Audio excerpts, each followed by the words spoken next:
Halo teman-teman semuanya, perkenalkan aku Serta, aku mahasiswi Universitas Brawijaya Angkatan 2023. Oh iya ya, aku tahu tentang embung Arab, pecinan, sama ijen itu sendiri.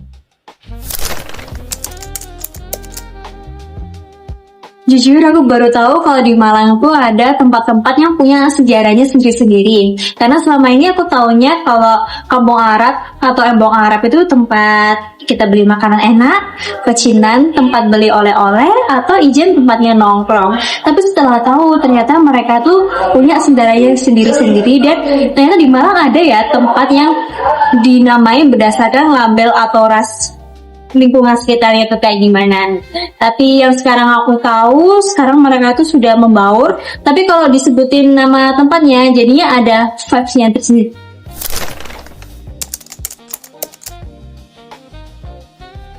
Menurutku iya pastinya bertentangan ya dengan Pancasila, khususnya sila ke-3 dan sila ke-5.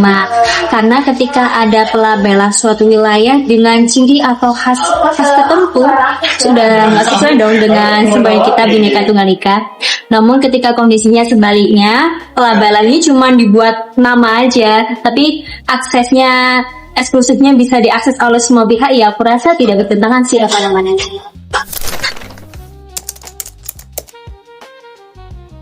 Harapanku sejarah ini bisa diajarkan lebih menarik lewat sekolah. Jadi bukan hanya disampaikan secara materi aja, supaya bisa jadi pembelajaran moral. Karena saya Gensi, dan Gensi suka sesuatu yang menarik, baik itu secara visual. Jadi mungkin lewat konten atau infografis bisa menjadi salah satu media penyaluran pembelajaran sejarah tersebut. Dan tambahan mungkin sebagai mahasiswa bisa mengadakan program kerja atau festival yang mengadakan pemuda-pemuda dari berbagai etnis untuk saling berdiskusi. Jadi yang penting sejarah itu tidak tenggelam gitu saja.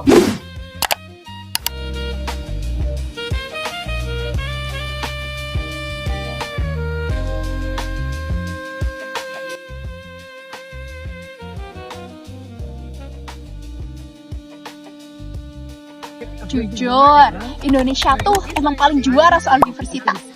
Ada ribuan suku, ada puluhan ras, dari Aceh sampai Papua, semuanya pada beda. Tapi justru karena perbedaan inilah, kita secara tidak langsung malah memetakan zona kita sendiri-sendiri. Kayak misalnya di HP kalian nih, pasti ada folder khusus bekerja, folder khusus hiburan, atau bahkan folder khusus untuk makan. Tapi saat ini kita akan membahas contoh nyatanya nih, yaitu tentang pemukiman berdasarkan. Dan contoh yang paling obvious adalah Kota Malang itu sendiri. Karena di Kota Malang nih, ada satu jalan namanya Embong Arab. Dari namanya sendiri udah kelihatan jelas kan untuk siapa jalanan itu. Dan selain Embong Arab, ada juga yang namanya Pecinan, di mana lingkungan tersebut lebih difokuskan untuk etnis-etnis Tionghoa. Pertanyaannya sekarang begini, sebenarnya kenapa sih hal tersebut bisa terjadi?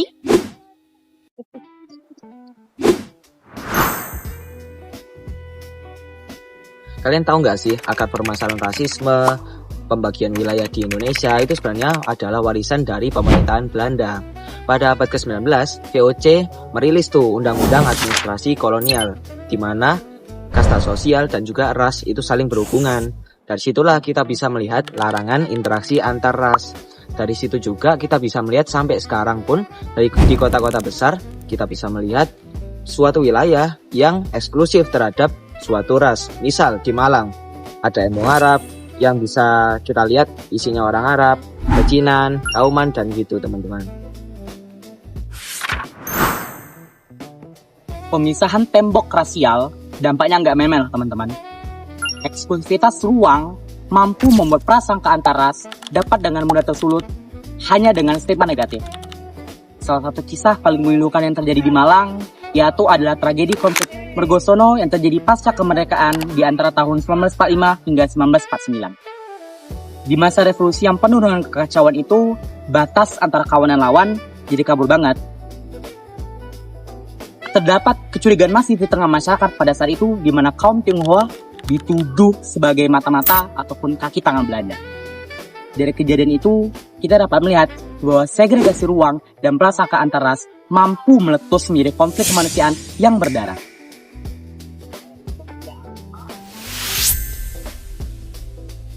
Lalu, kita sebagai generasi muda itu gimana sih cara ngerespon adanya pemisahan ini? Jawabannya ada di nilai-nilai Pancasila. Sila pertama, ketuhanan yang Maha Esa. Sebenarnya masyarakat Malang itu sudah mencoba untuk mendobrak adanya sekat ini. Indahnya toleransi antara Masjid Agung Jami dan Kelenteng Angkyong yang berdiri berdekatan di Kota Malang. Ya benar sekali, Indonesia memiliki hukum yang kuat, yaitu Undang-Undang Nomor 40 Tahun 2008, yang dimana undang-undang ini menegaskan bahwa tidak adanya pembedaan antara ras, etnis, ataupun pengelompokan atau klasifikasian seperti diskriminasi. Nah, dari hal ini dan dari hukum ini, sebagai pemerintah harusnya bisa mencari solusi dari permasalahan yang kita highlight ini. Dari hal itu, tidak ada lagi permasalahan-permasalahan antara diskriminasi antara etnis Arab dan etnis Cina atau pecinan yang ada di Kota Malang. Belajar dari sejarah Malang penting untuk kita dapat meningkatkan kesadaran toleransi melalui program edukasi anti kekerasan dan penyuluhan yang merata di sekolah-sekolah. Anak-anak dari etnis minoritas seperti teman-teman kita Tionghoa yang bersekolah di lingkungan mayoritas juga harus mendapatkan jaminan belajar yang sportif, aman, dan terhindar dari bullying rasial. Kolaborasi antara pemerintah, kampus, sekolah, dan juga kita sebagai masyarakat sangat diperlukan dalam menangani kasus-kasus seperti ini. Saya Ramzi dan tim pamit undur diri. Yuk jadi agen perubahan yang merangkul semua perbedaan. Salam 1G.